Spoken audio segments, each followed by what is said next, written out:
The people wanted to be their king. They were excited and sing songs about him. But Jesus did not want to be their king. He wanted to be their friend. Matthew 21:1. Thank you. Jesus was born in Bethlehem. 3 wise men wanted to visit Jesus. They followed the star to find him, and they gave him gifts. Luke 2:1-20. இன்னொருக்கா சொல்லு, இன்னொருக்கா வாசி. அதே வசனத்தை இன்னொருக்கா வாசி. சீக்கிரம் முடிஞ்சிருச்சு. அதே வசனத்தை இன்னொருக்கா வாசி. Jesus was born in Bethlehem. 3 wise men wanted to visit Jesus. They followed his star to find him, and they gave him gifts. Luke 2:1-20. Okay.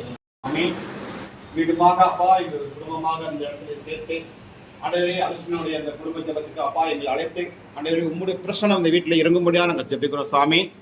வீட்டை திறந்து கொடுத்த அருமை சகோதரிக்கும் அனைவரே மாப்பிள்ளைக்காக நாங்கள் ஜெபிக்கிறோம் சாமி. இருவரையும் நீங்கள் ஆசீர்வதிங்க. இந்த வீட்டிலே அப்பம் தண்ணீரம் எப்பொழுதும் நிரம்பி வழியும்படியாக நாங்கள் ஜெபிக்கிறோம் சாமி. வந்திருக்கிற ஒவ்வொரு பிள்ளைகளும் ஆண்டவரே நாங்கள் எந்த விரும்பியோடு வந்திருக்கிறோமோ நாங்கள் கடந்து செல்லும் போது ஆசீர்வாதங்களையும் உங்களுடைய வசனங்களையும் நாங்கள் பெற்றுக்கொள்ள தேவன் விரும்பி செய்ய முடியாது நாங்கள் ஜெபிக்கிறோம் சாமி. பேசுகிற தாசனை நீங்க ஆசீர்வதிங்க. ஆண்டவரே அவரை மன்னித்து நீங்க வெளிப்படுத்தி எங்களுக்கான மன்னாவை நீங்க கொடுக்க முடியாது ஜெபிக்கிறோம். வருகிற ஒவ்வொரு பிள்ளைகளையும் தடையில்லாமல் ஆண்டவரே நீங்க சேர்ந்ததற்காக சூழ்நிலைக்கிறோம் சாமி. ஆண்டவரே இந்த வீட்டிலே ஆண்டவரே எப்பொழுதும் சந்தோஷமும் சமாதானமும் ஆண்டவரே மகிழ்ச்சியும் நிறைந்திருக்கிறபடியா நாங்கள் ஜெபிக்கிறோம் சாமி. கர்த்தாவே சகோதரியும் அண்டரே மாப்பிள்ளை நீங்க ஆசீர்வதிங்க. அவருக்கு செய்த எல்லா வேலைகளையும் உங்களுடைய கிருபையினால் நீங்க பாதுகாப்பு ஜெபிக்கிறோம். இந்த பிள்ளைகள் நீங்க ஆசீர்வதிங்க. ஆரம்பம் முதல் முடிவு வரைந்தும் உங்களுடைய கிருபை இருக்கட்டும். பாடுகிற பாடல்கள், செய்கிற வசனங்கள், சாட்சிகள் எல்லாவற்றிலும் இந்த கிருபையிலிருந்து பாதுகாப்பு ஜெபிக்கிறோம். ஆரம்பம் முதல் முடிவு வரைந்தும் உங்களுடைய பிரசன்னம் ஆளுகை இந்த இல்லத்திலே இருந்தபடியாக நாங்கள் ஜெபிக்கிறோம் சாமி. சகல துதிக்கான மகிமையும் செலுத்துகிறோம். மீட்பர் இயேசுவின் மூலமா ஜெபிக்கிறோம். எங்களுக்கு தீர்வு நல்ல தகப்பனே. வரவேற்கிறோம். நமது கைகளில் ஒரு பாடல் தாள் கொடுக்கப்பட்டிருக்கிறது. இந்த தாழில் இருக்கிற முதல் பாடலை நாம் எல்லாரும் சேர்ந்து பாடுவோம். முதல் 2 பாடல்களை பாடி 3வது பாடல் பாடுகிற போது நம்மை தேவனுக்கு அர்ப்பணித்து அவரை இந்த இல்லத்துக்கு வரவேற்று நம்முடைய செய்திக்கு நேராக நாம் கடந்து செல்வோம். முதல் பாடல் நமக்கு எல்லாருக்கும் நல்ல தெரிஞ்ச பாடல், ரொம்ப பழைய பாடல் தான். நாங்கள் இன்றைக்கு இந்த குடும்பத்தை இந்த வீடை திறந்து கொடுத்த அகஸ்டினுக்காக, கீதாக்காக நாம் நன்றி சொல்கிறோம். அவருடைய சாட்சியை வெளிப்படுத்துவதாக அந்த பாடலை பாடுவோம். நன்றி துதிப்பாரே நம் இயேசுவை நாவாரே என்றும் பாடு. நன்றி துதிப்பாரே நம் இயேசுவை நாவாரே என்றும் பாடு. வல்லவர் போதுமானவர், வார்த்தையில் உண்மையுள்ளவர். நல்லவர் வல்லவர் போதுமானவர், வார்த்தையில் உண்மையுள்ளவர். நன்றியால் துதி பாடு நம் இயேசுவை நாவாலே என்றும் பாடு. முன்னே வந்தாலும் இயேசு தன் முன்னே செல்கிறார். எரிகோ மதிலும் முன்னே வந்தாலும் இயேசு தன் முன்னே செல்கிறார். கலங்கிடாதே திகைத்திடாதே, துதியினால் இடிந்து விடும்.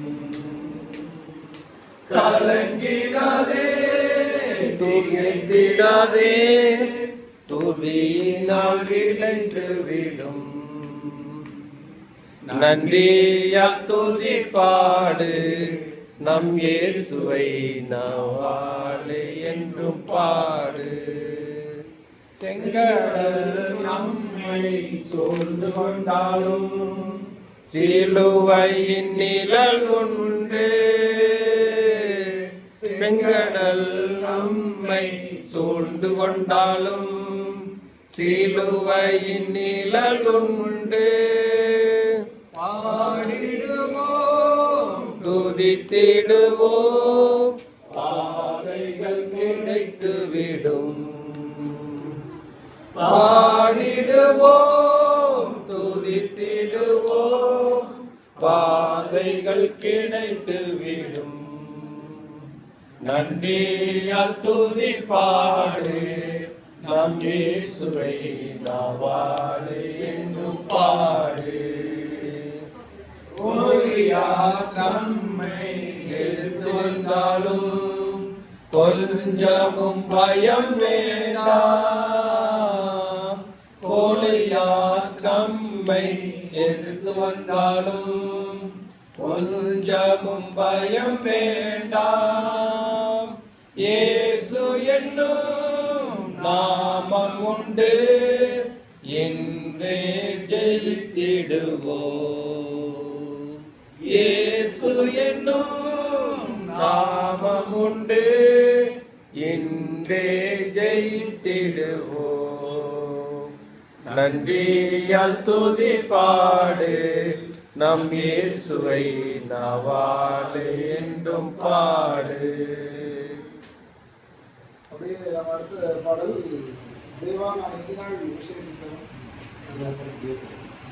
அடுத்துதான் நம்ம பாடல்களின் 2 ஜீவத்தண்ணீரே ஆவியானவரே வற்றாத நதியாக வாரும் போது என்கிற பாடலை பாடலாம். அது பல்லவியிலிருந்து நாம் பாடலாம்.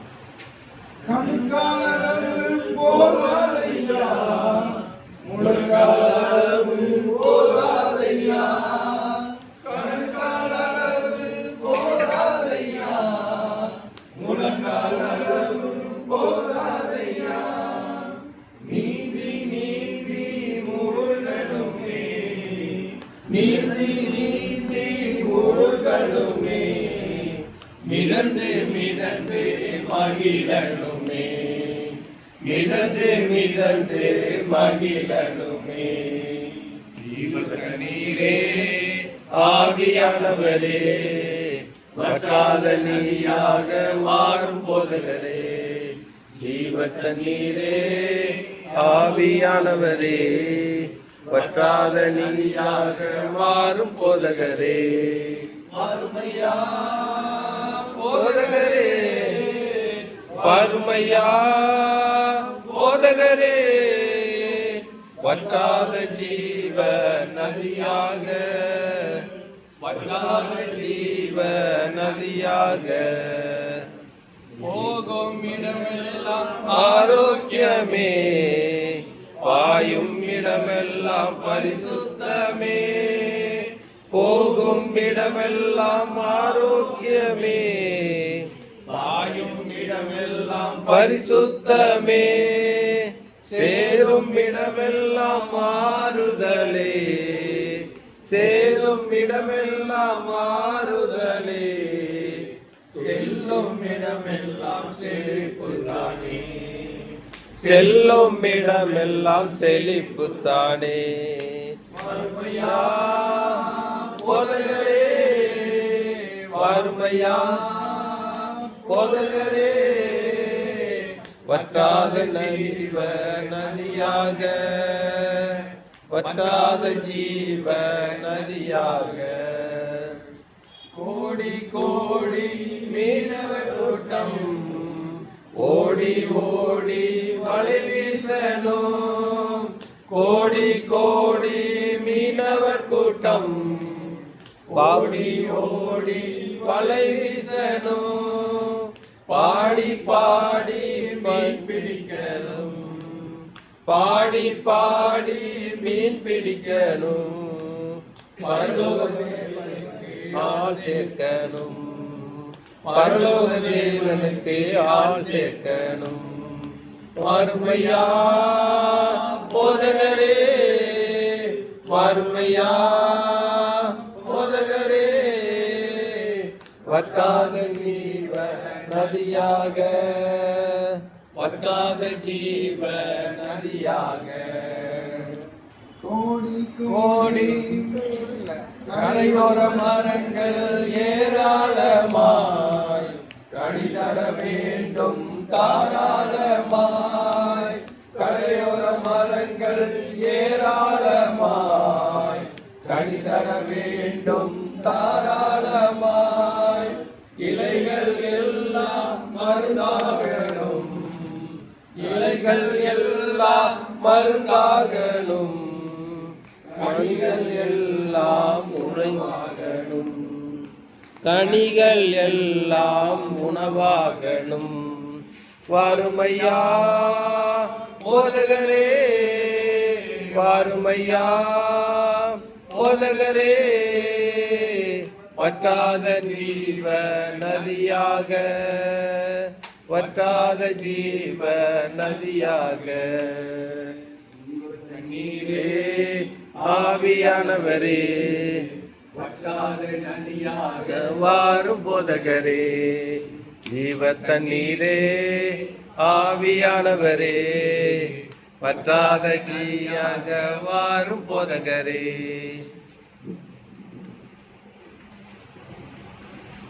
அடுத்த பாடல் தேவனால் இந்நாள் விசேஷிக்கிறோம்.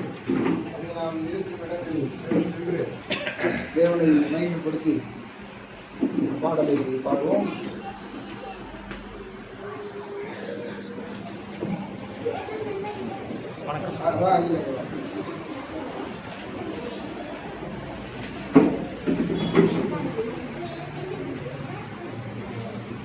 Hallelujah, Hallelujah, Hallelujah, Hallelujah, Hallelujah, Hallelujah, Hallelujah,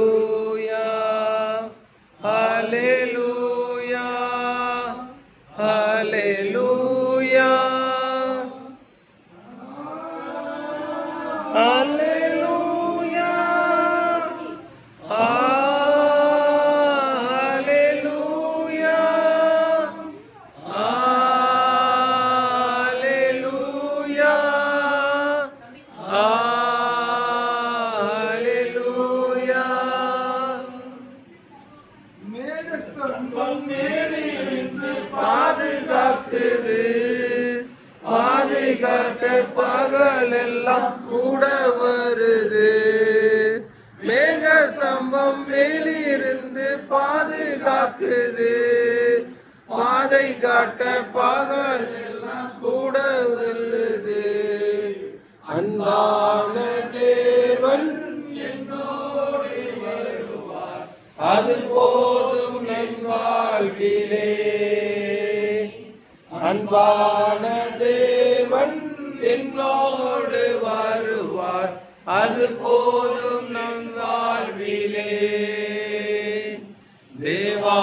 தேவாயதினால் விசேஷித்தவன் ராஜா, நான் அதை தினம் யோசிப்பவன். தேவா, நான் அதனால் விசேஷித்தவன் ராஜா, நான் அதை தினம் யோசிப்பவன்.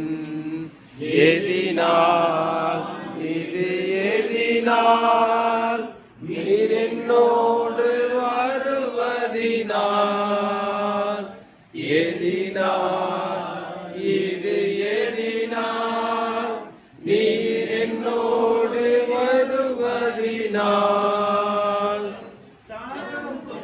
தேவகணம் வானம் பார்க்குது, ஆவல் கொண்ட கண்மலையும் கூட வருது.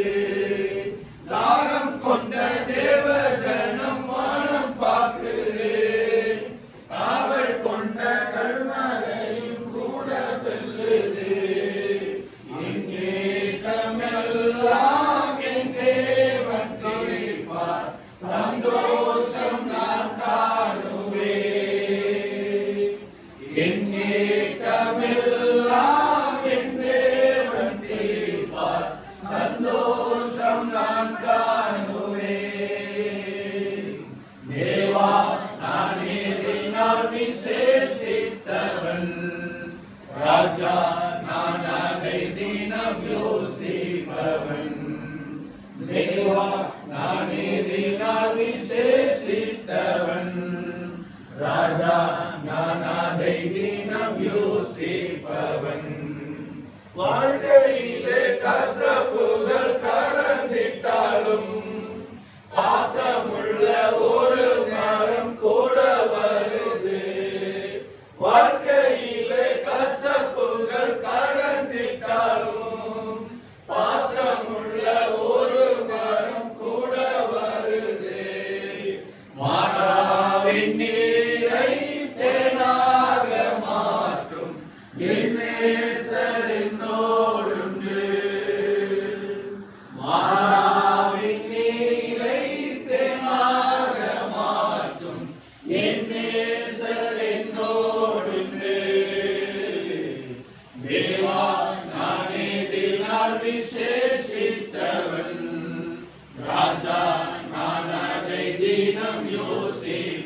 தேவா நான் ஏதினால் விசேஷித்தவன் ராஜா நான் அதை தினம் யோசிப்பவன் ஏதினால் இது ஏதினால் நீரோடு வருவதினால் ஏதினால் இது ஏதினால் நீரோடு இருப்பதினால்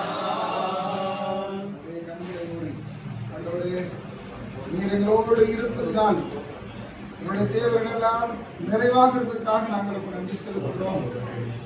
அதாவது எத்தனையோ இக்கட்டின் பாதைகளை நாங்கள் கடந்து வந்திருந்தாலும் மாறாமல் வாழ்க்கை எங்களுடைய வாழ்க்கையில நாட்களிலே கடந்து வந்திருந்தாலும் இந்த மாறாவின் கசப்பை தேனாக மாற்றிய எங்கள் அன்பு தகப்பனே உனக்கு நாங்கள் நன்றி செலுத்துகிறோம். இந்த நாளிலும் அண்ணோடு இந்த இடத்துல கத்தாவே நீ முன்குறித்த உங்களுடைய அன்புக்காக நாங்கள் நன்றி செலுத்துகிறோம். அந்த கடைசி சரணத்தை ஒரு முறை நம்ம பாடுவோம். பொறுமையா உணர்ந்து நீரை தேனாக மாற்றும் என் நேசரினோடுண்டு. கசப்புகளை எல்லாம் தேனாக மாற்றக்கூடிய நம்முடைய தேவன் நம்மோடு இருக்கிறார். நம்முடைய தேவன் நம்மோடு இருக்கிறார். ஒருவேளை நாம் இந்த நேரத்தில் யாவது மனக்கடத்தில் இருக்கலாம். எனக்கு இது நடக்குமா, எனக்கு இது என்னுடைய வாழ்க்கையில் அப்படியே இப்படி ஆண்டவர் சொல்கிறார். இன்றைக்கு மாறாவின் கசப்பு தேனாக மாறப்போகிறது. எப்படி மாறாவின் கசப்பு தேனாக மாறும்? அவர் நம்மோடு இருக்கிற போது தேனாக மாறும். அவர் நமக்கு முன்பாக செல்ல போகிறார். நம்மளோடு அவர் இருக்கிறார். ஒரு மேகஸ்தம்பத்திலிருந்து பாதுகாக்கிறார். அப்படிப்பட்ட அன்பான தேவன் நம்மோடு இருக்கிறார். ஆகவே நம்பிக்கையோடு அவரை நாம் தொடர்ச்சியாக கடைபிடித்தோமான அவருடைய வாழ்வுல நம்முடைய தேவனை எல்லாம் அவர் நிறைவு செய்கிறவராக இருக்கிறார். விசுவாசத்தின்படி விசுவாசத்தோடே பாக்கியத்துக்கு வேதவசனம் சொல்கிறது. நீ வேண்டிக் கொள்வதற்கு நினைப்பதற்கு அதிகமாய் அவர் உங்களுக்கு செய்வார் என்று அவரே சொல்லியிருக்கிறார். நாம் அவர் விசுவாசத்தில் உறுதியாக பிடித்துக் கொள்வோம். எது இருக்கிறதோ இல்லையோ அவரை உறுதியாக பிடித்துக் கொள்வோம். வாழ்க்கையில பிரச்சனைகள் போராட்டங்கள் யாருக்கு தான் இல்லை, எல்லாருக்கும் போராட்டம், எல்லாருக்கும் பிரச்சனை இருக்கு. நாளும் அவர் நம்மோடு இருக்கிற போது அதெல்லாம் ஒரு நொடி பொழுதுல மாற்றக்கூடிய வலிமை வல்லமை அவருக்கு. லாசரு 4 நாள் கல்லறைக்குள்ள இருந்தார். ஒரு வார்த்தை மிகப்பெரியது. லாசரு எழுந்து வா என்று சொன்ன போது கல்லறையை விரைத்து கொண்டவன் வெளியே வந்தார். 100க்கு அதிபதி அந்தவரே ஒரு வார்த்தை மாத்திர சொல்லி என்னுடைய வேலைக்காரன் பிழைப்பான் என்று சொன்ன போது உன் விசுவாசம் பெரியது, இந்த நாளில் நீ நினைத்தது உனக்கு நடக்கும் என்று சொல்லி அவருடைய ஆசீர்வதித்து அனுப்பின அந்த ஆண்டவர், அதே ஆண்டவர் இன்றைக்கும் நம்மோடு இருக்கிறார். அவரை பிடித்துக் கொள்ளும். தேவைகளை எல்லாம் இடத்துல சொல்லுவோம். நம்முடைய விருப்பங்களை இடத்துல சொல்லுவோம். எண்ணிக்கொள்வதற்கும் அதிகமாய் செய்யக்கூடிய தேவன் நம்மோடு இருக்கிறார். அதனால நாம் ஒன்றுக்கு கவலைப்படாமல் எல்லாவற்றையும் பிடித்து சோத்திரத்தோட அவருடைய சமூகத்தை வைக்கிற போது அவரை கேட்டு நிறைவு செய்ய உள்ளவராக இருக்கிறார். ஒருமுறை கடைசியாக பாடி நிறைவு செய்வோம். தாகம் கொண்ட தேவஜனம் வானம் பார்க்குது, ஆசை கொண்ட கண்மலையும் கூட சொல்லுது. தாகம் கொண்ட தேவஜனம் வானம் பார்க்குது, ஆவல் கொண்ட கண்மலையும் கூட சொல்லுது. தேவன் தீர்ப்பார், சந்தோஷம் நான் காணுவேன். ஏக்கத்தை எல்லாம் தீர்க்க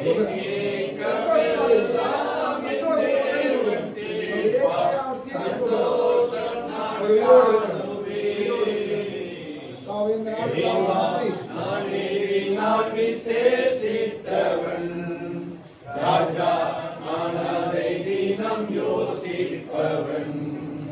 தேவா நான் எதினால் விசேஷித்தவன் ராஜா நான் அதை தினம் யோசிப்பவன். ஏதினா இது ஏதினா நீர் என்னோடு வருவதினா, ஏதினா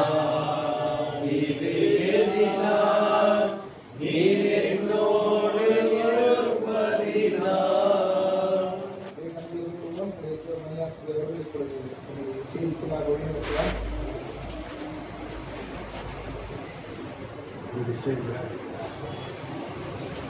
வேதம் சொல்லுவது எங்கே 2 பேர் 3 பேர் நாமத்தினாலே கூடுவீர்களோ அவர்கள் நடுவில் நான் வருவேன், வாசம் பண்ணுவேன் என்று சொல்லி வேதம் சொல்லுகிறது. வேத வசனத்தின்படி, சத்தியத்தின்படி இப்பொழுதே நாம் விசுவாசிக்க ஆண்டவர் நம் மத்தியில் இருக்கிறார் என்று நாம் விசுவாசத்தோடு அவருடைய சமூகத்தில் நான் கடந்து வருவோம். 120 ஒருமனப்பட்டு கூடி செபித்த வேளையில கர்த்தருடைய ஆவியானவர் இறங்கி அந்த இடத்துல எல்லாரையும் அபிஷேகித்தார் என்று சொல்லி வேதம் சொல்லுகிறது. அப்படியாய் நாம் ஒருமனப்பட்டு இந்த இடத்துல நாம் ஜெபிக்கிற வேளையில கர்த்தருடைய பிரசன்னம் இந்த இடத்துல கடந்து வரும். அதை நாம் விசுவாசிக்க வேண்டும். அவருடைய பிரசன்னம் நம் மத்தியில இருக்குமானால் நமக்கு முன்பாக இருக்கிற எல்லா எரியோக்களும் தகர்ந்து விடும். நமக்கு முன்பாக இருக்கிற யோர்தான் விலகி போகும். நமக்கு இருக்கிற முன்பாக இருக்கிற எல்லா பிரச்சனைகள், போராட்டங்கள் எல்லாம் மாறும். எனவே ஒரு விஷயம் கூட நாம் அவருடைய சமூகத்துல அவருடைய முகத்தை நோக்கி பார்க்க வந்திருக்கிறோம். கண்களை அவருக்கு முன்பாக நோக்கி பார்த்து ஒரு முகத்தை பார்க்க வேண்டும் என்று சொல்லி வாஞ்சியோடு கூட அவருடைய சமூகத்துல ஒப்பு கொடுத்து ஒரு ஸ்டான்ஸா மட்டும் பாடுங்க.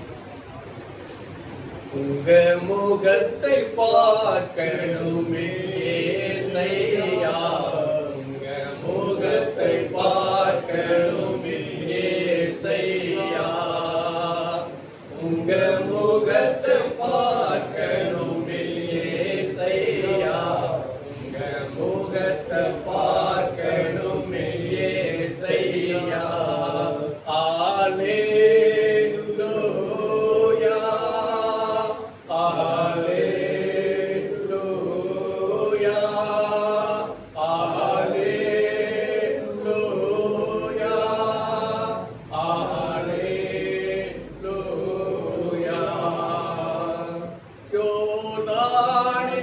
வெள்ளங்கள் விலகிவிடும், எரிகோவில் மதில்கள் இடிந்து விடும். யோர்தானின் வெள்ளங்கள் விலகிவிடும், எரிகோவில் மதில்கள் இடிந்து விடும்.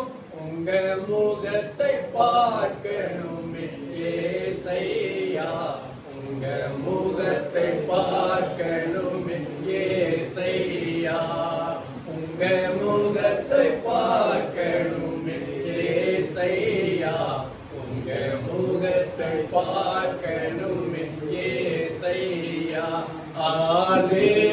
அல்லேலூயா, அல்லேலூயா, அல்லேலூயா, அல்லேலூயா. ஒவ்வொருவரும் அவருடைய முகத்தை நோக்கி பார்க்கும்போது ஒரு விசை அவர் நம்மை திரும்பி பார்ப்பாரானார், நம்மை நோக்கி பார்ப்பாரானார், நமக்கு முன்பாக இருக்கிற யோர்தானை போல எவ்வளவு பிரச்சனைகள் வந்தாலும் இந்த பிரச்சனைகள் எல்லாம் விலகி நமக்கு வழிவிடுகிறதாக கர்த்தருடைய சமூகம் நமக்கு முன்பாக கடந்து போகுது. இந்த இடத்துல நாம கடந்து வந்திருக்கிற நாம் இது மட்டுமல்ல, நம்ம கடந்து போற எல்லா இடங்களிலும் நம்ம பாடி துதிக்கிற வேலையிலேயே தேவ பிரசன்னம் மத்தியில கடந்து வருமானால், ஆண்டவர் நம் மத்தியில இறங்கி அவர் நம்மை நோக்கி பார்ப்பாரானால், நமக்கு முன்பாக இருக்கிற எல்லா எரிகோக்களும் எரிகோவை போல நம்முடைய பிரச்சனைகள் தலைக்கு மேல இருந்து நம்மை முழுகடிக்கு நிறைய சூழ்நிலை இருந்தாலும் அவைகள் எல்லாம் மாற்றி கர்த்தர் நமக்கு முன்பாக கடந்து சென்று ஒரு புதிய வழியை உருவாக்கி நமக்காக நன்மைகளை ஆயத்தப்படுத்தி வைத்திருக்கிற கர்த்தர் அந்த நன்மைகளை சுதந்திரித்துக் கொள்ளத்தக்கதாக கர்த்தர் நமக்கு முன்பாக கடந்து போவார். அவர் ஒரு விஷயம் நம்மை நோக்கி பார்ப்பாரானால் நிச்சயமாக நமக்கு முன்பாக இருக்கிற தடைகள் எப்பேற்பட்ட தடைகள், மனுஷன் மூலமாய் வந்த தடைகளாக இருந்தாலும் அல்லது உறவின் மக்கள் மத்தியில வந்த தடைகளா இருந்தாலும், பணத்தினால வந்த தடைகள், பொருளாதாரத்தினால வந்த தடைகள், அல்லது நம்ம செய்த கிரிகள் நிமித்தமாய் ஒருவேளை நம்மளுடைய வாழ்க்கையில சில தடைகள் இருந்து அவருடைய நன்மைகளை சுதந்திரித்துக் கொள்ள முடியாதபடி இருந்தாலும் எல்லா சூழ்நிலையும் கர்த்தர் ஒரு விஷயம் நம்மை நோக்கி பார்ப்பாரானால் எந்த நிலையில் இருந்தாலும் எல்லா தடைகளையும் மாற்றி கர்த்தர் நமக்காய் ஆயத்தம் பண்ணி தன்னுடைய ஜீவனை ரத்தத்தை கொடுத்து நமக்காய் ஆயத்தம் பண்ணின அந்த நன்மைகளை சுதந்திரித்துக் கொள்ள கர்த்தர் ஒருபோதும் நம்மை கைவிடாதபடி அதை சுதந்திரித்துக் கொள்ளத்தக்கதாக நமக்கு உரிமை பாராட்டுவார்.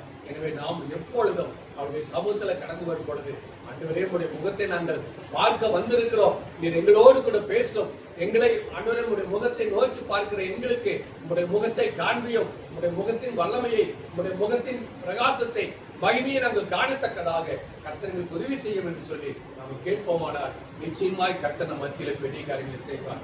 ஒரு விசை ஆண்டவரே இந்த நாளிலும் எங்கள் இந்த இடத்துல எங்களுக்கு கூட்டி சேர்த்த நோக்கத்திற்காக நன்றி செலுத்துறோம்.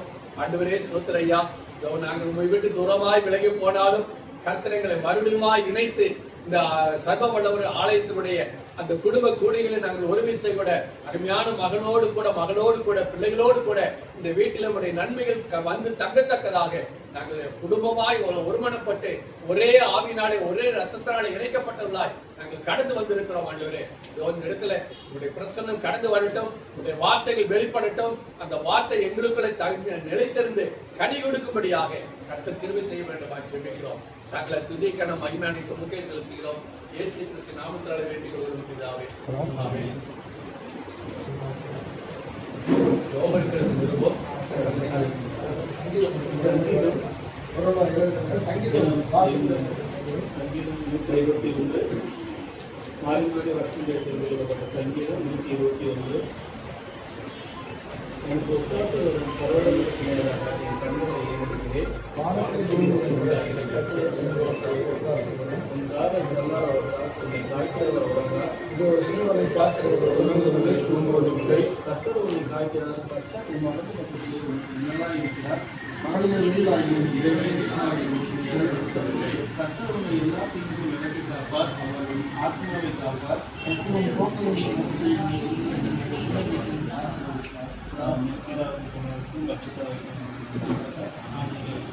உட்காருவோம். நம்ம செய்திக்காக சொல்லுவோம். நிருபம்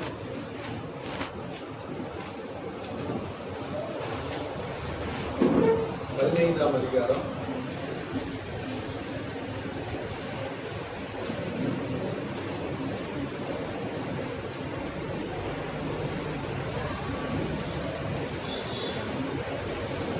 1 13 வரை அன்றையும் பலமுள்ளவர்களாகிய நாம் நமக்கே பிரியமாய் நடவாமல் பலவினுடைய பலவீனங்களை தாங்க வேண்டும். நம்ம ஒவ்வொருவரும் பெருனுடைய பக்தி விருத்திக்கு ஏதுவான நன்மை உண்டாகும்படி அதற்கு பிரியமாய் நடக்க வேண்டும். கிறிஸ்துவும் தமக்கே பிரியமாய் நடவாமல் உண்மை நெஞ்சுக்கிறவர்களுடைய நிந்தைகள் உண்மையில் வருவது என்று எழுதியிருக்கிறபடியே நடந்தார். தேவ வசனத்தினால் உண்டான பொறுமையினாலும் ஆறுதலினாலும் நாம் நம்பிக்கையுள்ளவர்களாகும்படிக்கு முன்பு எழுதியிருக்கிறவைகள் எல்லாம் நமக்கு போதனையாக எழுதியிருக்கிறது. நீங்கள் ஒருவனப்பட்ட உண்மையை கர்த்தராகிய இயேசு கிறிஸ்துவின் பிதாவாகிய தேவனை ஒரே மயனாக பொறுமையையும் ஆறுதலையும் அளிக்கும் தேவன் கிறிஸ்து இயேசுவினுடைய மாதிரியின்படியே நீங்கள் ஏக சிந்தையுள்ளவர்களாக இருக்கும்படி உங்களுக்கு அனுகிரகம் தேவனாக. அதனால் தேவனுக்கு மகிமை உண்டாக கிறிஸ்து நம்மை ஏற்றுக்கொண்டது போல நீங்களும் மறுபடியும் ஏற்றுக்கொள்ளுங்கள்.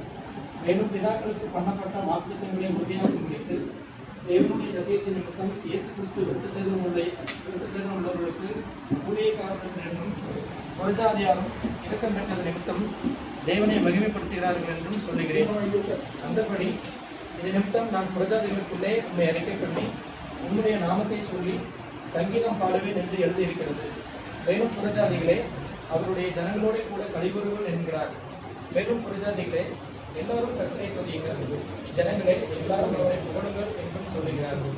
மேலும் ஈசாயின் வேறு புறஜாதியாரை ஆளுமணிக்கு எழுப்புகிறவருமாயிருக்கிய ஒருவன் தோன்றுவார். அவரிடத்தில் புறஜாதியார் நம்பிக்கை வைப்பார்கள் என்று ஏசாயா சொல்லுகிறார். பரிசுத்தாவின் பலத்தினாலே உங்களுக்கு நம்பிக்கை பெருகும்படிக்கு நம்பிக்கையின் தேவன் எந்த நாளிலும் அது குறைபடாதபடி நிற்காதபடி நம்ம ஒரே ஒரு நாள் மட்டும் நாம் நிறுத்தியிருக்கிறோம். அது நம்ம எல்லாம் சேர்ந்து முடிவெடுத்தது. அன்னைக்கு அலெக்சாண்டர் இறந்ததுக்கு அந்த நாள்ல மட்டும்தான் நம்ம ஒரு நாள் எல்லாரும் சேர்ந்துதான் சரி அப்படி நம்ம எல்லாருமே இங்க இருக்கிறதுனால நம்ம அதுக்கு இது பண்ண முடியாது, சரி பரவாயில்லன்னு சொல்லி அன்னைக்கு எல்லாருமே நிறுத்தணும். ஆக தேவன் ஏதோ ஒரு தரிசனத்தோடு நோக்கத்தோடு நம்ம இந்த சர்வவல்லவர் ஆலயத்தினுடைய குடும்ப குடிகளை இணைத்திருக்கிறார். ஆக அனாதி தீர்மானம், தேவனுடைய தீர்மானம் நம்மை கொண்டு எதையோ செய்யும்படியா கர்த்தர் விரும்புகிறார். அப்ப அந்த என்ன செய்ய வேண்டும் என்று சொல்லி கர்த்தர் முன்குறித்து விட்டார். ஆனா அதை நம்ம என்ன செய்யணும்னா அது என்ன செய்ய வேண்டும் என்று சொல்லி ஆண்டவருடைய சமூகத்துல ஆண்டவரை எங்களை குறித்து இந்த குடும்ப கூடுகையை குறித்து நீர் வைத்திருக்கிற தீர்மானம் என்ன, உம்முடைய திட்டம் என்ன, உம்முடைய நோக்கம் என்ன என்று சொல்லி நாம கேட்கும் பொழுது கர்த்தர் நிச்சயமாக அந்த காரியத்தை குறித்து நமக்கு வெளிப்படுத்துவார். நம்ம கல்லையும் மண்ணையும் மரத்தையும் ஆராதிக்கவில்லை, ஜீவனுள்ள தேவனை ஆராதிக்கிறோம். நம்முடைய உள்ளத்துல என்ன நினைக்கிறோமோ அதை கர்த்தர் அறிந்திருக்கிறார். உள்ளத்தின் வாஞ்சைகளை கர்த்தர் அறிந்திருக்கிறார். உன்னுடைய நாவில சொல் பிரவாதத்துக்கு முன்னே அதையெல்லாம் அறிந்திருக்கேன்னு சொல்லி வேதம் சொல்லுகிறது. அப்ப நம்ம நாவில என்ன பேச போறோங்கிறது கூட கர்த்தர் செஞ்சிருக்கிறார், அறிந்திருக்கிறார். அப்படிப்பட்ட தேவன் நம்ம எல்லாம் இணைத்து இந்த குடும்ப கூடுகையின் மூலமாய் ஏதோ ஒரு காரியத்தை செய்ய விரும்புகிறார். அப்போ அதை செய்ய விரும்புவதற்காக என்ன செய்ய வேண்டும் என்று சொல்லி கேட்டிருக்கும் பொழுது அந்த 6வது வசனத்தை வாசிங்க பார்க்கலாம். பொறுமையையும் மாறுதலையும் அளிக்கும் தேவன் கிறிஸ்து இயேசுவினுடைய மாதிரியின்படியே நீங்கள் ஏகசுடையவர்களாய் இருக்கும்படி உங்களுக்கு அனுகிரகம் செய்வாராக. இப்போ இந்த வார்த்தையில இந்த வசனத்துல இயேசு கிறிஸ்துவின் மாதிரியை நாம் பின்பற்ற வேண்டும் என்று சொல்லி அந்த நாளிலே கர்த்தரோடு கூட பேசினார். இன்னைக்கு பொதுவா பெரியார நம்ம ஒவ்வொரு அரசியல் கட்சி தலைவர்களை மாதிரியா வைத்திருக்கிறோம். சினிமா நடிகர்களை மாதிரியா வச்சு சில காலம் திருப்பிட்டு நடக்கிறதெல்லாம் உண்டு. கலையை களைச்சு விட்டு அப்படியே அந்த பார்த்தாவே தெரியும் இது அவங்க ஸ்டைலு, இது காலர் தூக்கிட்டோன்னு உடனே நமக்கு தெரியும் இது இன்னாருடைய ஸ்டைலு அப்படின்னு சொல்லி நம்ம அவங்கள பின்பற்றோம். இப்போ அரசியல்ல வந்தா பொதுவா பெரியாரையும் அம்பேத்கரையும் அதிகமா நம்ம நினைத்து பார்க்கிறோம். ஏன்னு கேட்டா அவர்கள் செய்த தியாகங்கள், அவர்கள் செய்த போராட்டங்கள், அவர்கள் செய்தது எல்லாமே ஒரு மிகப்பெரிய ஒரு காரியம். ஏன்னு கேட்டா அந்த காலத்துல இவ்வளவுக்கு அவ்வளவு தெரியாது, ஆனா எனக்கு கொஞ்சம் தெரியும். என்னுடைய வயசுக்கு அந்த காலத்துல எவ்வளவோ அடிமை தொழில், அந்த குலத்தொழில் என்று சொல்லி சில காரியங்கள் இருந்தது என்பதை நான் என்னுடைய வாழ்க்கையில அறிந்திருக்கிறேன். அது அறிந்தது மட்டுமல்ல, அதுல நானும் ஈடுபட்டு இருக்கிறேன். அப்படி இருந்த சூழ்நிலையில அடிமை, அதாவது மேல்ஜாதி கீழ்ஜாதி, உயர்ந்தவன் தாழ்ந்தவன் என்று சொல்லி சாதி பாகுபாடு, பொருளாதார பிரிவு, இப்படி பல விதத்துல அந்த ஊருக்குள்ள சிலரை தாழ்த்தப்பட்ட செய்ய முடியாது, போக முடியாது. அந்த காலத்துல அதுக்கு முன்னாடி இருக்கிற காலத்துல பெண்கள் என்ன செய்ய முடியாதா, ஜாக்கெட் கூட போட முடியாதா. அந்த அளவுக்கு அடிமைத்தனத்துல வைத்திருந்த மக்களை என்ன செய்தார்கள், பெரியார் மூலமா, பெரியாருக்கு பின்பாக டாக்டர் அம்பேத்கர், அப்புறம் அதற்கு பின்பாக அவர்களோடு கூட ஆங்கில அரசாங்கம் இருக்கிறதுனால அவர்கள் சட்டத்தின் மூலமாக சில காரியங்கள் எல்லாம் தடுத்து நிறுத்தி இன்றைக்கு எல்லாரும் நம்ம செய்யறோம். இன்றைக்கு படித்து உன்னதமான நிலைக்கு நம்மளை எல்லாம் வைத்திருக்கோம். ஆனா அந்த காலத்துல படிப்புங்கிறது நம்ம பொறுத்தருக்குமே கிடையாது. படிச்சுட்டான்னா அவங்க காதல் என்ன செய்வாங்க, ஈர்த்த காத்தி ஊத்துனா அப்படின்னு சொல்லி அந்த அவங்களுடைய வேலை சொல்லுது. அப்ப அந்த அளவுக்கு கொடுமையாக படிப்பு கூட இல்லாத சூழ்நிலையில இந்த மக்கள் மத்தியில பெரியார் என்ன செய்தாராம், அந்த அவருடைய பலவித தியாகங்கள், போராட்டங்கள் எல்லாம் தன்னுடைய கொள்கையின் மூலமாக எல்லாரையும் திருப்பி என்ன செய்தார், இன்றைக்கு இந்த அளவுக்கு நம்மளை எல்லாம் உயர்த்தி வைத்திருக்கிறார். அப்போ அந்த பெரியாரை கூட என்ன செய்துட்டோம், இன்றைக்கு நம்ம மறந்துருக்கிறோம். அவர் தான் அடிமைத்தனத்திலிருந்தும் கீழ் ஜாதி மேல் ஜாதி என்ற பிரிவினையிலிருந்தும் எல்லாத்தையும் பிடித்தெடுத்து எல்லாரும் ஆண் பெண் எல்லாருமே சமம், இதுல உயர்வு தாழ்வு கிடையாது என்று சொல்லி எல்லாருக்கும் படிக்க வேண்டும், எல்லாரும் படித்து வேலைக்கு வர வேண்டும் என்று சொல்லி அவர் எவ்வளவோ தியாகம் பட்டார். அந்த சமயத்தில் ஆங்கில அரசாங்கமும் அவருக்கு துணை இருந்ததுனால பல சட்டங்களை கொண்டு வந்து சட்டத்தின் மூலமாக எத்தனையோ தடைகளை எல்லாம் மாற்றி இன்னைக்கு எல்லாரும் நம்மளாம் இன்னைக்கு இந்த அளவுக்கு படிச்சு மேல்நிலைக்கு வந்திருக்குன்னு சொன்னா அவர்களுடைய தியாகங்கள். ஆனா அன்றைக்கு அவர்களுக்கு கூட மறந்துட்டு கேட்டா அவர்கள் மனிதர்கள், அவருடைய கொள்கைகள் மறக்கப்பட்டு போனது.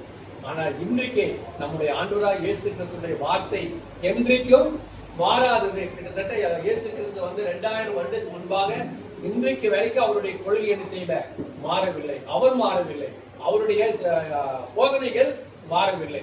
அப்போ நம்ம என்ன அந்த வசனம் என்ன சொல்லுதுன்னா, இயேசு கிறிஸ்துவின் மாதிரியை பின்பற்றி நடங்க. அப்ப அன்றைக்கு எனக்கு ஆவியானவர் அந்த சிந்தையை கொடுத்தார். அப்ப நம்மை கொண்டு கர்த்தர் ஒரு பெரிய காரியங்களை செய்ய தீர்மானித்திருக்கிறார். அப்ப தீர்மானத்துக்கு யார் நமக்கு முன்மாதிரி, யார் மாதிரியை பின்பற்ற வேண்டும்? இயேசு கிறிஸ்து மாதிரியை பின்பற்ற வேண்டும். இயேசு கிறிஸ்து என்ன செய்தார்? அவர் சொல்றாரு, நான் தனிமையா இல்லை, என்னை அனுப்பினவர் என்னோடு கூட இருக்கிறார் என்று சொல்லி வேதத்துல வாசிக்கிறார். அப்ப அவர் பிதாவோடும் அவரோடும் இவர் பிதாவோடு கூட இருந்து பிதா என்ன சொன்னாரோ அது எல்லாம் இயேசு செய்தார். ஆக இன்றைக்கு நம்ம மாதிரி என்னன்னு சொன்னா, இயேசு என்ன சொல்லுகிறாரோ அதை எல்லாம் நம்ம செய்ய வேண்டியது நம்முடைய கடமை. நம்முடைய சுயத்துல ஒரு காரியத்தை செய்யக்கூடாது. இது வேதத்தில் இருக்கிறதா, சத்தியமாக சொல்லுகிறதா என்று சத்தியத்தின்படி நடந்து நாம் என்ன செய்ய வேண்டும்? அதற்கு ஏற்ப நம்முடைய காரியங்களை மாற்றிக்கொள்வோமானால் நிச்சயமாக நாம் செய்ய நினைத்த காரியத்தை கர்த்தர் நம்மை கொண்டே செய்து முடிப்பார். ஏன்னு கேட்டா, இயேசு சொல்றாரு, யோவான் 14ஆம் அதிகாரம் 12ஆம் வசனம், மெய்யாகவே மெய்யாகவே நான் என் பிதாவினிடத்துக்கு போகிறேன், நான் பிதாவினிடத்துக்கு போகிறபடினாலே நான் செய்கிற, என்னை விசுவாசிக்கிறோம், நான் செய்கிற கிரைகளை தானும் செய்வார்கள், அவைகளை பார்க்கிறோம் பெரிய காரியங்களை செய்வார்கள். அப்ப இயேசுவினுடைய விருப்பம் என்ன? அவர் செய்த காரியத்தை இன்னைக்கு நீங்களும் நானும் செய்யணும். இன்னைக்கு நம்ம தெரிந்து கொண்ட நோக்கம், நம்முடைய ஒன்று சேர்த்த நோக்கம், அவர் செய்த கிரியையை, அவர் செய்த அற்புதங்களை, அவர் செய்த அடையாளங்களை இன்னைக்கு நம்ம செய்ய வேண்டும் என்று இயேசு விரும்புகிறார். அப்ப அவருடைய மாதிரி என்ன? அவர் செய்து காட்டியிருக்கிறார், அற்புதம் செய்திருக்கிறார், அடையாளம் செய்திருக்கிறார், அதிசயங்கள் செய்திருக்கிறார். இன்னைக்கு நம்முடைய காலங்களில் நடக்குமா என்று சொல்லி பார்ப்போம் சொன்னா, நடக்கும் என்று நாம் விசுவாசிக்க வேண்டும். எத்தனையோ காரியத்தை சொல்ல முடியும். சாதாரணமாக சோலையாருக்கு போகும்பொழுது இந்த அளவுக்கு பைபிளை தெரிந்தவனும் அல்ல, எனக்கு பாட்டு ராகம் எதுவுமே கிடையாது, ஒண்ணுமே தெரியாது. ஆனா கர்த்தர் அங்க கொண்டு போனதுக்கு பின்பாகத்தான் படிப்படியாக என்னை கொஞ்சம் கொஞ்சமா உருவாக்கி இந்த ஊழியத்தை என்ன செய்தார்? செய்யும்படியாக வைத்தார். இந்த ஊழியத்துல எங்களுடைய கண்களுக்கான எத்தனையோ அற்புதங்களை, அடையாளங்களை கர்த்தர் எங்களுடைய வாழ்க்கையில செய்திருக்கிறார். அதே தேவன் தான் இன்றைக்கு உங்களை உருவாக்குகிற நோக்கம், அடுத்த தலைமுறைகளை உருவாக்க வேண்டும் என்று சொல்லி கர்த்தர் உள்ளத்தில் போட்ட சிந்தை, அந்த தலைமுறைகளை உருவாக்குவதற்காக தான் இன்னைக்கு இப்படிப்பட்ட கூட்டங்களை கர்த்தர் உருவாக்கி இருக்கிறார். என்னோடு கூட போய்விடக்கூடாது இந்த ஊழியம், எனக்கு பின்பாக இந்த ஊழியம் என்ன செய்யணும்? தொடர்ந்து நடைபெற வேண்டும் என்று கர்த்தர் விரும்புகிறார். அப்ப நடைபெறுவதற்கு சொன்னா நம்ம யாரை மாதிரியா பின்பற்றி போகணும்னு சொன்னா, இயேசு கிறிஸ்துடைய மாதிரியை பின்பற்றி அவர் என்ன செய்தாரோ அதை நாம் செய்ய வேண்டும். நம்ம சுயத்துல செய்யாதபடி, நான் தனிமையா இல்லை, என்னை அனுப்பின என்னோடு கூட இருக்கிறார். அப்போ நம்மோடு கூட யார் இருக்கிறது? இயேசு இருக்கிறார். சொல்ற நான் முனை விட்டு விலகுவதும் இல்லை, கைவிடுவதும் இல்லை. அப்ப நம்மோடு கொடுக்கிறார். நீ போகும் இடமெல்லாம் தேவனாகிய கர்த்தர் நம்மோடு கூட இருக்கிறார். அப்ப தேவன் நம்மோடு கூட இருக்கிறார். அப்ப நம்மோடு கூட இருந்து சொன்னா அவர் செய்த கிரிகளை நாம் செய்ய வேண்டும். சாதாரணமா இந்த குடும்ப ஜபம் என்பது சாதாரண காரியம் இல்லைங்க. அது கண்ணுக்கு தெரிந்து சில அற்புதங்கள் அடையும், கண்ணுக்கு தெரியாத அற்புதங்கள் நிறைய நடைபெறும். நம்ம ஜெபிக்கிறோம், அந்த ஜபத்துக்கு பதில் வருமா? இன்னைக்கு நிறைய பேருக்கு சந்தேகம். என்னமோ நாமளும் ஜெபிக்கிறோம், இதுக்கு பதில் வருமா வராதா? இது பாதி பேருக்கு இன்னைக்கு பதில் கிடையாது. சொல்றாங்களா ஜெபிச்சுட்டா அவ்வளவுதான். ஆனா பதில் வரும். எப்பொழுது வரும்?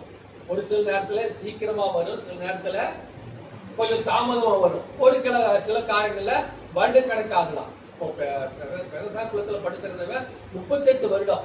அப்ப 38 வருடமா பெரசா குளத்துல படுத்திருந்தா, அவன் எத்தனை வருஷம் காத்திருந்தா? 38 வருடம் காத்திருந்தான். அவனுடைய ஜெபம் கேட்கப்பட்டு அவனுக்கு பதில் கிடைத்தது. அதே சமயத்துல கானானிய ஸ்திரீ ஒருத்தி வந்து தன்னுடைய மகள் மரண அவஸ்தைப்படுகிறார் என்று சொல்லி சொன்ன பொழுது, உடனே இப்போ மகள் சுகமாவார் என்று சொல்லி சொன்ன ஒரே வார்த்தையை அவர் சுகமாகிட்டார். அப்பவே சுகம். ஆக தேவன் சில காரியங்களை அவர் என்ன தீர்மானித்திருக்கிறதா என்ன சொல்றாரு செய்கிறார். அப்போ சிலது முன்னாலே நடக்கும், சிலது கொஞ்ச நாள் நடக்கும், சிலது பின்னால. நான் நிச்சயமாய் கர்த்தர் நிச்சயமாய் நம்முடைய ஜெபத்திற்கு பதில் தருவார். அதில் எந்த விதமான மாற்றமும் கிடையாது. தாமதித்தாலும் நிச்சயமாய் நிறைவேறும் என்று சொல்லி வேதம் சொல்லுகிறது. அது உண்மை என்று சொல்லி நாம் அறிந்து கொள்ள வேண்டும். குடும்ப ஜெபம் என்பது சாதாரணம் அல்ல. ஒரு சின்ன சாட்சி, நம்மளுடைய சபை செல்வனுக்கு தெரியும், செல்வம் சின்ன பையன் தான். அது வீட்டில் ஒரு ப்ராப்ளம்.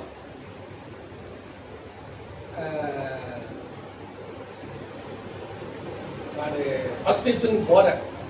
மிகப்பெரிய ஒரு போராட்டம் அவங்க வீட்டில். ஆனால் நான் ஃபர்ஸ்ட் டிவிஷனுக்கு போகிறேன். நான் ஒருத்தர் கேட்குறேன், இந்தமாரி சாமி வீட்டுக்கு போகலாம் வரீங்களான்னு கேட்டதுக்கு அவங்க சொல்லிட்டாங்க, நாங்கள் வர முடியாதுங்க, ஊரே கட்டுப்பாடு வச்சுருக்காங்க. நாங்கள் வந்தோம்னா என்ன செய்வாங்க, உடனே கண்காணிக்கு ஃபோன் பண்ணி சொல்லியிருப்பாங்க. கடைசியில் வேலையில் எங்களுக்கு மிகப்பெரிய பிரச்சனை வரும், போராட்டம் வரும், எங்களால் தாங்க முடியாது அப்படின்னு நினைச்சாங்கன்னா எங்களுக்கு ஒரே ராத்திரில என்ன செய்வாங்க, எங்களுக்கு காலி பண்ணி வச்சிருவாங்க, நாங்கள் வரமாட்டோம் அப்படின்ட்டு. அப்போ நான் என்ன செஞ்சுட்டேன், சரி நான் ஃபர்ஸ்ட் டிவிஷன் போயிட்டு திரும்பி வரும் பொழுது கர்த்தருடைய ஆவியான மறுபடியும் சொல்றாரு, அங்க வீட்டுக்கு போக சொல்றேன். இந்த வீட்டுக்கு போன உடனே போன்னு சொன்னா அப்ப எங்களோட போஸ்ட் மாஸ்டர் வர்றாரு. நாங்க மேல் லைன்ல வீட்டுக்கு மேல முதல் லைனு, ரெண்டாவது லைனு, நீங்க மூணாவது லைன்ல இருக்கிறாங்க. அங்கிருந்து பார்த்தா முதல் லைனு. ஆனா நாங்க இங்கிருந்து போகும்போது மேல் லைன்ல மணி டிரைவர் தெரியுமா, எல்லாருக்கும் தெரியும், சொலைகளுக்கு அத்தனை பேருக்கு தெரியும். அந்த மணி டிரைவரு எங்களை பார்த்து கேவலமா சிரிக்கிறாரு. சிரிச்சுட்டு வேலைக்காரங்க போறாங்க அப்படிங்கிறாரு. நாங்க அதை பத்தி கவலைப்படல. ஏன்டா எங்களுக்கு ஆவியாக்கு சொன்னதுக்காக நாங்க செயல்படுத்தி நாங்க போறோம். போனதுக்கு பின்பாக இன்றைக்கு அந்த வீட்டுல அன்றைக்கு ராத்திரியில அத்தனை பேரும் மறிக்கிறதுக்கு தயாரா இருக்கிறாங்க. ஏன்டா அவ்வளவு ஒரு இக்கட்டான சூழ்நிலையில ஒரு நிந்தையின் மத்தியில அவங்க இருக்கிறாங்க.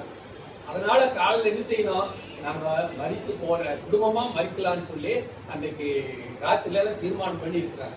அன்றைக்கு ராத்திரி மட்டும் நாங்க போகலன்னு சொன்னா, ஆவியானவரை கொண்டு போகலன்னு சொன்னா, நிச்சயமா அந்த குடும்பத்துல 5 பேரும் இந்த மாதிரியை நாம் பின்பற்ற வேண்டும். இரண்டாவது, அவருடைய திவ்ய சுபாவம் நமக்குள்ள வந்து சொன்னா, நீங்க போய் செபிக்கிற இடத்துல நிச்சயமா கர்த்தர் என்ன செய்வார், அற்புதங்களை செய்வார். நீங்க போய் செபிக்கிற இடத்துல கர்த்தர் என்ன செய்வார், சுகமாக்குகிற வல்லமையை வெளிப்படுத்துவார். ஏன்னு கேட்டா அவர் ஏற்றத்தாழ்வு பார்க்கறது இல்லை, உங்களுடைய உள்ளத்தின் வாஞ்சைகளை பார்க்கிறார். உங்களுடைய சுபாவம் எப்படி, உங்களுடைய திவ்ய சுபாவம் அவருக்கு இயேசு கிறிஸ்துவின் சுபாவம் உங்களுக்கு இருந்துன்னு சொன்னா, நிச்சயமா நம்மை கொண்டு கர்த்தர் செய்ய முடியாது நினைக்கிற காரியத்தை செய்வார். அப்படி திவ்ய சுபாவத்துக்கு ஒன்று சொல்லலாம், நீங்கள் இயேசு கிறிஸ்து உங்களை ஏற்றுக்கொண்டதை போல நீங்களும் என்ன செய்யுங்கள், எல்லாரையும் ஏற்றுக்கொள்ளுங்கள். இன்னைக்கு அந்த ஏற்றுக்கொள்ளுகிற அன்பு, அரவணைக்கிற அந்த அன்பு நம்மளுடைய உள்ளத்துல வேண்டும். இரண்டாவது, கிறிஸ்து உங்களுக்கு மன்னித்ததை போல நீங்கள் என்ன செய்யணும், எல்லாவற்றிலும் மன்னியுங்கள், ஒருவருக்கொரு மன்னியுங்கள். அப்ப வேதனை சொல்லுகிறது மன்னிக்க வேண்டும். இன்னைக்கு அநேகருடைய கிறிஸ்துவ வாழ்க்கையிலே கிறிஸ்தவர்களே பேர் விடுங்க, ஒருத்தர் வீட்டுக்கு ஒருத்தர் போக மாட்டாங்க. ஏன்னு கேட்டா அவங்களுக்கு எங்களுக்கும் சண்டை, அந்த பகை அப்படின்னு சொல்ற நிறைய பேர் இருக்கிறார், போகாதே இருக்கிறார். ஆனா தேவன் வேதம் எப்படி சொல்லுகிறது, இதுக்கு ஆலயத்துக்கு போறாங்க, பயில் வாசிக்கிறாங்க, கமிட்டியில் இருக்கிறாங்க, என்னென்னமோ இருக்கிறாங்க. ஆனா அவர்களுக்குள்ள பிரிவினை, அவர்களுக்குள்ள ஏற்றத்தாழ்வு, அவர்களுக்குள்ள மனக்கசப்பு. ஆனா வேதம் சொல்லுகிறது, அவர் மன்னித்ததை போல நீங்கள் எல்லாவற்றையும் எல்லாருக்கும் மன்னியுங்கள் சொல்லி. அதே போல ரோமர் 15:2 சொல்லுது, பிறனுடைய பக்தி விருத்திக்கு ஏதுவாக நன்மை உண்டாகும்படி நம்ம என்ன செய்யணும், நடக்க வேண்டும். இதைத்தான் கற்றுக்கிறது. நம்ம எதை செய்தாலும் அவர்களுக்கு நன்மை உண்டாகுமா, அவர்களுக்கு பக்தி விருத்தி உண்டாகுமா என்று சொல்லி யோசித்து அந்த காரியத்தை செய்ய வேண்டும். வீட்டுல நம்ம ஒரு காரியத்தை செய்யறோம், கூட்டம் நடத்துறோம், இந்த கூட்டம் நடத்தணும்னா இந்த குடும்பத்தாருக்கு என்ன செய்யணும், ஒரு பக்தி விருத்தி உண்டாக வேண்டும். பக்தி விருத்தி மட்டுமல்ல, இதனமத்தமாக இந்த குடும்பத்தின் நன்மைகள் உண்டாக வேண்டும். அதுதான் வேதம் எதிர்பார்க்கு, பரலோக அதையும் எதிர்பார்க்கு. ஆக வேதம் எதிர்பார்க்கிறது, பரலோக எதிர்பார்க்கிறது சொன்னா, நாம் பக்தி விருத்தி உண்டாகும்படியாக நம்ம ரோடு பேசினாலும் சரி, நம்ம ஒன்று வழி செலுத்தாலும் சரி, இந்த குடும்பத்துக்கு அல்லது கூடனவர்களுக்கு பக்தி விருத்தி உண்டாகுதா என்று சொல்லி அந்த காரியத்தை குறித்து சிந்திக்க வேண்டும். அது மட்டுமல்ல, அவர்களுக்கு ஏதாவது ஒரு விதத்தில் நன்மை உண்டாக வேண்டும். இந்த நன்மை உண்டாகும்படியாக நாம் இயேசு கிறிஸ்துவின் மாதிரியை பின்பற்றுவோம்னா நிச்சயமாக நம்மை கொண்டு கர்த்தர் செய்யும்படியாக இதனுடைய உள்ளத்தின் வாஞ்சையெல்லாம் அதிலே ரோமர் 15:32 வாசிங்க பார்க்கலாம்.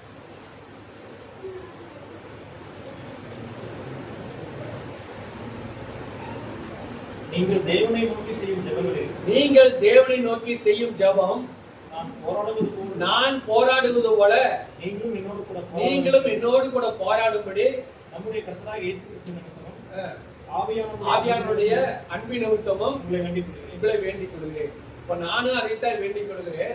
என்னுடைய வாஞ்சி என்னன்னு சொன்னா, வேதத்துல வசனம் சொல்லுகிறது, நான்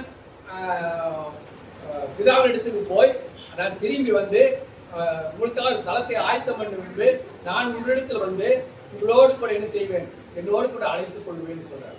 அப்போ வேதம் சொல்கிறது இயேசுவோடு கூட நாம் இருக்க வேண்டும் என்று சொல்லி வேதம் இருக்கு எதிர்பார்க்கிறது. இயேசு விரும்புகிறார். அதே போல 17:14 நினைக்கிறேன், உலக தோற்றத்துக்கு முன்பாக நீர் என்னிடத்தில் அன்பாய் இருந்தபடினாலே நீர் எனக்கு தந்த மகிமையை நீர் எனக்கு தந்தவர்கள் காணும்படியாக நானும் இருக்கிற இடத்துல நீங்களும் இருக்க வேண்டும். வசனம் இருக்குதா? 17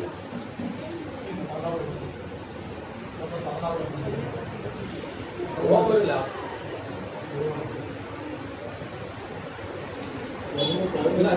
வாட்ஸ்ல 15:32 நீங்கள் தேவனை நோக்கி செய்யும் ஜெபங்களினால் நான் போராடுவது போல நீங்களும் என்னோடு கூட போராடும்படி நம்முடைய கர்த்தராகிய இயேசு கிறிஸ்து நிமித்தமும் ஆவியானவருடைய அன்பின் நிமித்தமும் உங்களை வேண்டிக் கொள்கிறேன். இது வந்து என்னுடைய விருப்பம்.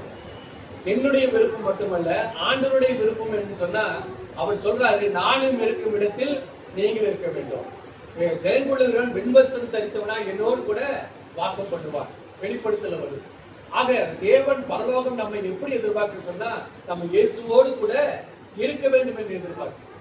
நம்ம மரித்தாலும் சரி, உயிரோடு இருந்தாலும் சரி, இயேசு கிறிஸ்து வரும் பொழுது நம்மை மறுரூபப்படுத்தி அவரோடு கூட எடுத்துக்கொள்ளுவார். அப்ப எடுத்துக்கொள்ளும் பொழுது நமக்கு ஒரு நியாய தீர்ப்பு உண்டு.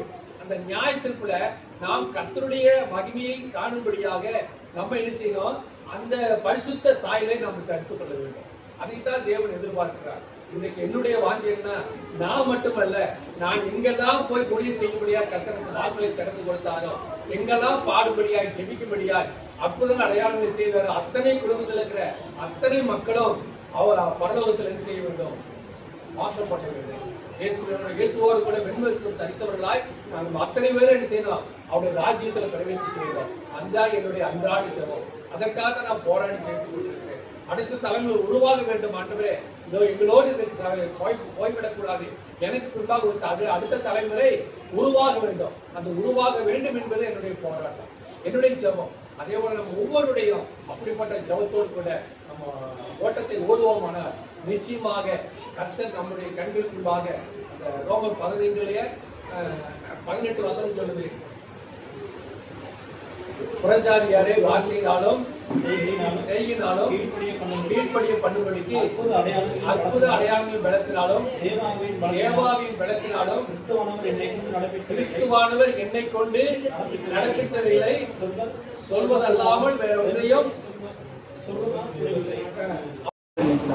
நிர்மூலம் ஆகாததும் தேவனுடைய சொத்து கொள்கை அப்படிங்கிற மாதிரி ஜூன் 26, 2012 அன்னைக்கு எனக்கு அடிபட்டு ஒரு வேலை நான் போயிருந்தேன்னா என்னோட ஃபுல்லாக போயிருக்கணும். இன்னைக்கு நான் இந்த அளவுக்கு இல்லை. இன்னைக்கு இந்த வீட்டில் கூடுகை நடக்குது அப்படின்னா அது கடவுளுடைய கூடுகை தான். அதே மாதிரி என்னோட 2வது பாப்பாவுக்கு வந்து வீட்டாக்கு ரொம்ப முடியாது. கிருஷ்ணகிரியில் பார்த்தீங்கன்னா அவள் தலையில் பிளட் பிளாக் ஆகி அவள் குறைக்க போக முடியாது, சுற்றி தான் குறைக்க முடியும் அப்படின்ட்டாங்க. அந்த சர்ஜரியில் அவள் என்ன பண்ணுறது அப்படின்னு தெரியாமல் யார்ட்டையும் நான் சொல்லவும் இல்லை. உங்கள் வீட்டையும் சொல்ல, எங்கள் வீட்டையும் நான் சொல்லாமல் என்ன பண்ணுறது அப்படின்னு யோசிச்சிருந்தோம். கடவுளை என்ன பண்ணுறாருன்னா உடனே மாமாவுக்கு மட்டும் ஃபோன் வச்சு என்ன பண்ணாருன்னா, நீ பெங்களூர் கூட்டிகிட்டு வா, அங்கே பார்த்துக்கலாம் அப்படின்னாங்க. கிருஷ்ணகிரி ஹாஸ்பிட்டல் என்ன சொன்னாங்கன்னா, உங்களோட ஓட் டெஸ்ட்டில் நீ கூட்டிகிட்டு போகிறீங்க, இங்கேருந்து கூட்டிகிட்டு போய் 1 மணி நேரத்துக்கு எதாக இருந்தாலும் நாங்கள் போகிறோம்ல அப்படின்னு நீ கையில் போட்டு நீங்கள் கூட்டிகிட்டு போகலாம் அப்படின்னாங்க. பாப்பா பிறந்து 3ஆவது நாள், 2வது பாப்பா பிறந்து 3ஆவது நாள். அப்படி இருக்கும்போது சரி ஓகே என்ன பண்ணுறதுன்னு தெரியல. அந்த ட்ரீட்மெண்ட்டும் சரியாக இல்லை. அதனால சரி ஓகே கிருஷ்ணகிரி கூட்டிகிட்டு வந்து கிருஷ்ணகிரியிலேருந்து பெங்களூர் கூப்பிட்டு போயிடலாம் அப்படின்னு அந்த இடத்துல ட்ரைவ் பண்ணிட்டு அப்படியே போகிறோம். 2 மணி நேரத்தில் அங்கேருந்து நாங்கள் ரீச் ஆகிட்டோம். அவ்வளோ டிராஃபிக்கில் ஒரு 2 மணி நேரத்தில் பெங்களூர் ரீச் ஆகிட்டோம். அங்கே போகிறோட இது ஒரு ஐசியூவில் நிப்பாட்டிட்டாங்க. ஐசியூவில் நிப்பாட்டிட்டு அடுத்து என்ன பண்ணுறாங்க அப்படின்னா அடுத்தடுத்து டெஸ்ட் எடுக்கிறாங்க. ஐசியூவில் நாங்கள் 2 நாள் அப்சர்வ் வச்சுருக்கோம். அப்சர்வை வச்சு ஓகே என்ன குறைக்க முடியுமா அப்படிங்கிறத நம்ம சொல்லணும். அதுக்கப்புறம் தான் எல்லாமே பண்ண முடியும் அப்படின்னாங்க. நம்ம டெஸ்ட் எடுக்கும்போது அது கீழே ஹாஸ்பிட்டல் இருக்குது, சென்ட் ஜான்ஸ் அது கீழே சர்ச் இருக்குது. சர்ச்சில் போய் நம்ம டைரக்ட் பண்ணிருக்கிறது அவருக்கு எந்த விதமான நேரத்துலையும் எதுவும் ஆயிடவும் கூடாது, அவருக்கு ஆப்ரேஷனும் பண்ணக்கூடாது அப்படின்னு சொல்லிட்டு அப்போ அங்கிருந்து ஒரு டாக்டர் அவர் எப்படின்னா தெரியல தம்பி நீங்கள் ஏன் அப்படிங்கும்போது அப்போ அவர் வந்து பேசுனாங்க, நீங்கள் இங்கே இருக்கு அப்படிங்கிறது ஒரு பிரச்சனையும் இல்லை, யார் எந்த பேஷண்ட் கேட்கும்போது அப்போ இவங்க பேரை சொல்கிறேன், பேரை சொன்னோன்னே அவர் போய் எல்லாம் டெஸ்ட் பண்ணி பார்த்துட்டு வந்துட்டு அப்போ நான் ப்ரேயர் பண்ணிட்டே இருக்கேன் சர்ச்சில். இங்கே உள்ள ஐசியூவில் உள்ள அப்போ கடவுள் வந்து என்ன சொல்கிறாங்க டாக்டர், ஆப்ரேஷன்லாம் ஒன்றும் இல்லை, நீங்கள் பயப்பட வேண்டாம், நாங்கள் மாத்திரையிலே க்யூர் பண்ணிக்கிறோம், ஆனால் கிட்டத்தட்ட 2 மாதம் ஆகும், பரவாயில்லையா, அது செலவாகும் அப்படின்னு. அப்போ சரி ஓகே ஒன்றும் பிரச்சனை இல்லைங்க, அவருக்கு ஆப்ரேஷன் பண்ணாமல் நீங்கள் என்ன பண்ணணும் பரவாயில்ல அப்படின்னு சொல்லி அதுக்கப்புறம் நீங்கள் ஹாஸ்பிட்டலுக்கு கூட்டிகிட்டு போகிறாங்க. கூட்டிகிட்டு போகும்போது எனக்கு என்ன சொல்லுன்னா, நான் குறைப்பேனான்னு எனக்கு தெரியாது, நான் இருப்பேனான்னு எனக்கு தெரியாது, பிள்ளை பார்த்துக்கோ அப்படின்னா. அதுக்கு முன்னாடி இங்கே ஒரு ஊசி போகும்போது அவர் கண்ணை தெரியல, எனக்கு கண்ணை தெரியுமா கேட்டால் எனக்கு என்னன்னு தெரியல, இல்லை அப்படின்னா 2 சின்ன போது எனக்கு என்ன பண்ணுறதுன்னு தெரியல. அப்போ தான் அப்பாவோட இலக்கையும் இழந்து வந்திருக்கோம்.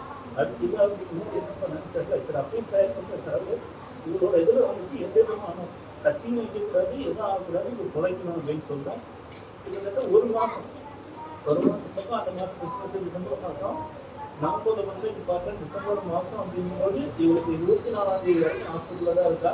அப்போ என்ன சொல்கிறாங்கன்னா கடைசி 22ஆம் தேதி நைட்டு டாக்டர் கூப்பிட்டு என்ன சொல்கிறாங்கன்னா, அவங்க ஆல்ரைட் எல்லாம் க்யூர் ஆகிட்டாங்க, ஒரு பிரச்சனையும் இல்லை, நீங்கள் தாராளமாக கூட்டிகிட்டு போகலாம், நீங்கள் உங்களோட கிறிஸ்தவ நீங்கள் எந்த கடவுளை கொண்டுறீங்களோ அந்த இதை நல்லா கும்பிடுங்க நாங்கள் இருக்கிறதா அப்படிங்கும்போது அப்போ அவர் அங்கே வந்த டாக்டர் கிறிஸ்டின் அவர் என்ன சொல்கிறாருன்னா, நீங்கள் பிறந்த ஜெபம் உங்களுக்கு வீணாக இல்லை, எந்த விதமான எதுவும் இல்லாமல் அவங்களுக்கு நீங்கள் க்யூர் பண்ணிக்கலாம், மாதம் நீங்கள் வந்து பார்த்தா மட்டும் போதும். கிட்டத்தட்ட இப்போ ஒரு 6 மாதம் மறுபடியும் செக்கப் போயிட்டுருக்கோம். அப்போயே எனக்கு இப்போ வரைக்கும் அவர் தலைவலிக்கிறது தான் பயமாக இருக்கும். ஏன்னா அப்போ கடவுளே இப்படி இருக்குது அப்படிங்கும்போது அப்போ மறுபடியும் அந்த டெஸ்டிங் போகும்போது என்ன சொல்லிட்டாங்க, எதுவும் இல்லை, நீங்கள் டேப்லெட் சாப்பிட்டு ரைட்டாக போகுது, எந்த பிரச்சனையும் இல்லை அப்படின்னு சொல்லி இப்போ எந்த விதமான பிரச்சனையும் இல்லாமல் கடவுள் நல்ல சுகத்தை கொடுத்து காப்பாற்றிருக்காரு. அதுக்காக கடவுளுக்கு நன்றி. அதே போல் நான் வீடு தேடிட்டு இருக்கும்போதும் அப்படிதான், அந்த வீட்டுக்கு வரக்கு முன்னாடி வரைக்கும் சின்ன வீட்டில் தான் வீடு தேடிட்டு இருக்கும்போதும் கடவுளோட கிருபை அது என்ன அப்படின்னா, நாங்கள் சரி வெளியே போகும்போது கன்ஃபர்மேஷன் இன்ஃபர்மேஷன் மாதிரி கடவுள்கிட்ட கேட்கும், கடவுள் இந்த வீட்டுக்கு போகலாமா வேண்டாமா அப்படின்னு வீட்டு வீட்டுக்கு போட்டு காசில் டிரான்ஸ்போர்ட் பார்த்து அப்படிலாம் பண்ணும்போது கண்டிப்பாக உனக்கு இந்த வீடு தான் அப்படிங்கிற மாதிரி தான் கிடச்சிச்சு. அதற்காக கடவுளுக்கு நன்றி. ஏன்னா நம்ம எல்லா வீட்லையுமே ஜெபம் கூடுகை நடத்துமோ நம்ம வீட்டில் மட்டும் நடத்தல அப்படிங்கும்போது அது கொஞ்சம் மன வருத்தமாக இருக்கும். பிரார்த்தனை இருக்கிறவங்களுக்கு கூட பேசிட்டு நாங்கள் ட்ரை பண்ணிட்டு இருக்கும்போது ஓகே அப்படின்னு சொல்லி கடவுள் எங்கள் வீட்டை கொடுத்தார். அதுக்காக நன்றி. இது மட்டும் இல்லாமல் கடவுள் ஒரு வாகனம் வாங்க முடியாமல், கார் வாங்க முடியாமல் கடவுளுக்கு போய் செய்தார். அதற்காகவும் கடவுளுக்கு நன்றி. இனி அடுத்ததாக நம்ம நடத்தக்கூடிய கூடுகை என்னோட வீட்டில் வரும்போது ஒரு சொந்த வீட்டில் நடக்கும்படியாக அதுக்கு பிரயத்தனம் செய்யணும். ஒரு உயிரிழந்த சாட்சி கேட்டு செய்த அடுத்ததாக இந்த கூடுதலின் இறுதி ஜபத்தை குமாரன் அவர்கள் ஏறெடுத்து நிறைவு செய்வார்கள்.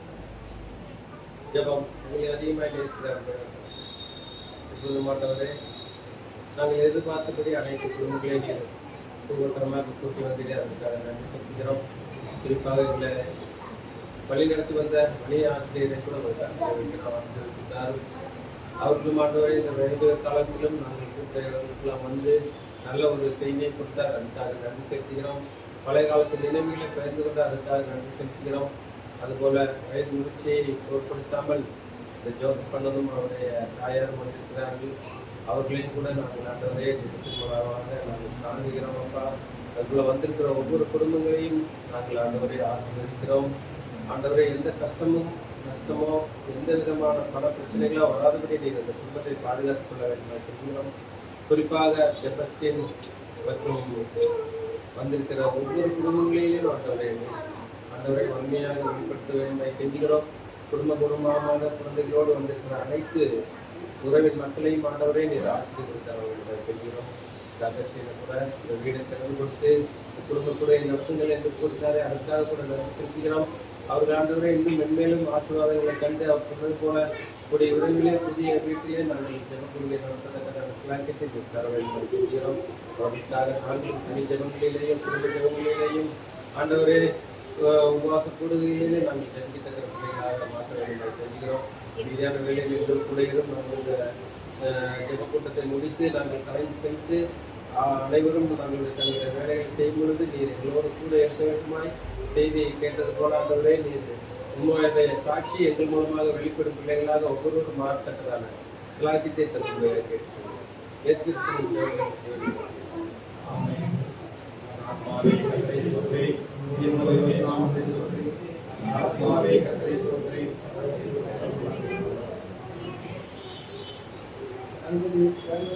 சொல்றியா?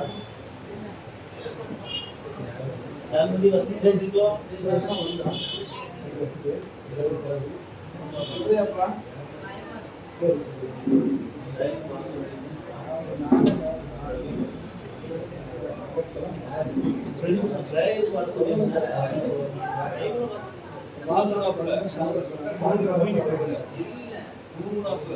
தூங்கின